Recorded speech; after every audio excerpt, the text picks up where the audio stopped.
मेरी आंखें खुल गई। आप में से किसी की आंखें खुली हो तो एक बार जोरदार तालियों से आशीष दीजिए चेतन को। ये जो ऊपर लाइटें डांस कर रही हैं इनको भी स्थिर कर दो। मैं राहुल जी इनके पैसे मत काटना, हम बंद करवा रहे हैं। हाँ। और ये जो हमारे ऊपर पड़ रही है इसको भी रोक दो यार, बिल्कुल आंखें कुछ दिख ही नहीं रहा। वैसे भी हम लोगों ने तो अपने यहाँ की राजनीति देखी है दिनेश जी, जब मंच ज्यादा जगमगाने लगते हैं तो जनता का चेहरा काला लगने लगता है। तो मैं चाहता हूं कि हम अपनी जनता को जगमगाते हुए देखें। और दिनेश जी आपके बड़प्पन को सलाम करता हूं। कवि सम्मेलन चल रहा था तो उनसे कहा आयोजकों ने कि आप 2 शब्द बोल दो, उन्होंने कहा नहीं कविता होने दो, मैं नीचे बैठकर सुनूंगा, व्यवधान नहीं करूंगा। एक टिप्पणी करना चाहता हूं दिनेश जी आपके पक्ष में। दीपक जी हाँ ठीक है, तो मैं तो यही जानना चाह रहा था आपको पता है कि नहीं। एक टिप्पणी करता हूं, जब जब राजनीति ये तय करती है कि साहित्य आश्रम गुरुकुल कैसे चलेंगे, तब तब महाभारत घटित होती है। और जब जब आश्रम ये तय करते हैं कि राजनीति का आचरण क्या होगा, तब तब राम कथा घटित होती है। तो हम राम कथा के दौर में ऐसा हम मानकर चल रहे हैं। मैं वो बता रहा था कि लड़की देखने आई, ट्रेन से हाथे कांप रही थी। भाई आजकल जैसे जैसी खबरें लड़कियों की आ रही हैं, लड़की का नाम सुन के हमारे प्राण कांप जाते हैं। और कोई कसर रह जाती है तो आजकल वो नीले ड्रम और लेकर आती हैं साथ में, तो उसके बाद हम पूरे निपट लेते हैं। और इसकी तो हाइट भी इतनी है कि इसे तो 2 पीस भी नहीं करना पड़ेगा, ये तो समूचा समा जाएगा एक ही ड्रम में। लेकिन चाहे वो नारियां हों चाहे वो पुरुष हों, जब भी किसी को विशेषाधिकार दिए जाएंगे दीपक जी, और वो उन विशेषाधिकारों को लेने के लिए शिक्षित नहीं होगा, तो चाहे वो कोई भी दुनिया का विशेषाधिकार हो। पवार जी पीछे बैठे हैं, कानून के प्राध्यापक रहे हैं, कानून जितना वो जानते हैं उतना दुनिया में कोई नहीं जानता। कोई भी विशेषाधिकार किसी ऐसे व्यक्ति को दे दिया जाए जिसे उसकी प्रॉपर शिक्षा ना दी जाए, तो उसका दुरुपयोग होना कन्फर्म है। चाहे वो दहेज का कानून हो, चाहे वो SC/ST कानून हो, चाहे वो दुनिया का कोई भी विशेषाधिकार हो। तो हमें विशेषाधिकार की ओर नहीं, न्याय की ओर बढ़ना चाहिए। मैं न्याय करता हूँ इस मंच से। बेटियों की एक पीड़ा चेतन ने कही, बेटियों की दूसरी पीड़ा कहने के लिए मैं संजय सिंह जी को बुलाना चाहता हूं। बेटियों के साथ ये सबसे बड़ा दुर्व्यवहार है इस नियति में, इस प्रकृति में, इस सामाजिक व्यवस्था में। बाबूजी सतीश जी, सबसे बड़ी बात यह है, कितने भी लाड से पाल लो, पालने वाले को भी पता होता है और पलने वाली को भी पता होता है कि इस परिवार को छोड़कर जाना पड़ेगा। इससे बड़ा कष्ट दुनिया में कोई नहीं हो सकता।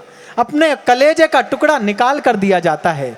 देने जाने वाले की आंखों में आंसू होते हैं, भेजने वाले की भी आंखों में आंसू होते हैं। बस इस पीड़ा से जुड़े इस कोलाहल के बीच में एक ऐसी बारीक संवेदना कहता हूं, कवि उसे कहते हैं जो तितली के पंखों के फड़फड़ाने की आवाज भी सुन सके।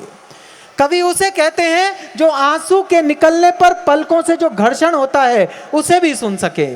तो विदा होती हुई बेटी का अपने मन से जो आक्रोश निकलता है, जो क्षोभ निकलता है, उसे एक बहुत सुंदर गीत में प्रस्तुत करते हैं संजय सिंह जी। और यह सदन बेटियों को सुनना जानता है। हम उस महावीर के वंशज हैं। जब एक बेटी जेल में बंद थी तो अपनी परंपराओं को तोड़कर हमारे महावीर उसका दुख दूर करने के लिए जेल के भीतर चले गए थे। हम लोगों ने उस महावीर के वंश में जन्म लिया है। बेटियों की और स्त्रियों की वेदना को हमसे ज्यादा कोई नहीं समझ सकता। अगर आप समझते हो तो एक अच्छी कविता के लिए जोरदार तालियों के बीच बुलाएं संजय सिंह जी को।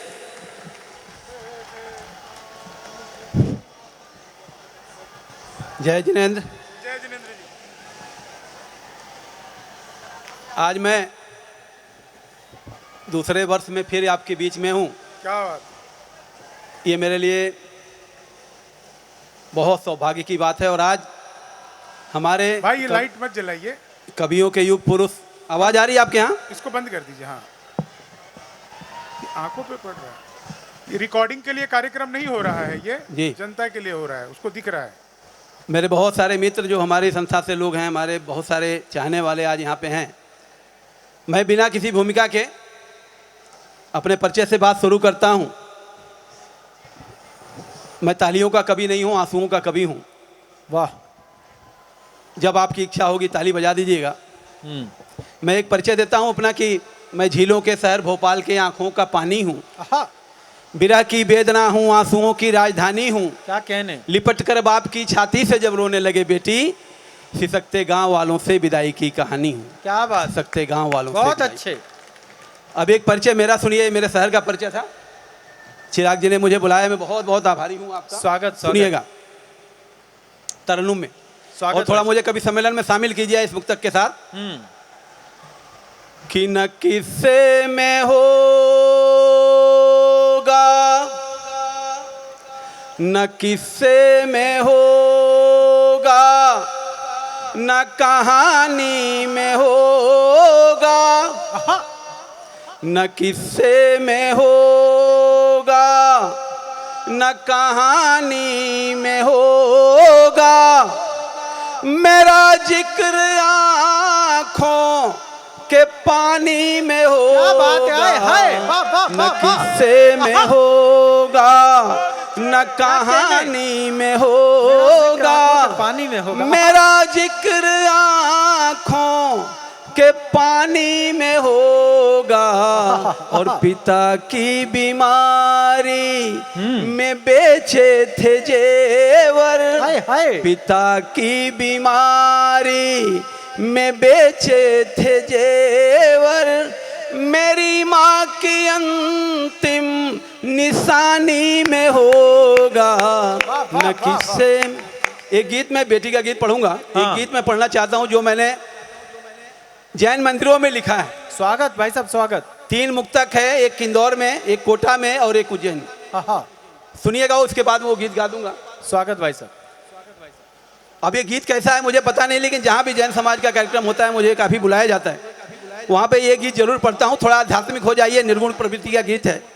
मैं सोचता हूँ कभी जैन संतों को देख के कि क्या ऐसे भाव आते होंगे जो पूरी दुनिया की मोह माया छोड़ के भगवान की शरण में चले जाते हैं। वो भाव पढ़ता हूँ, 3 मुक्तक, इसके बाद वो गीत। स्वागत, स्वागत भाई साहब, सुनिएगा।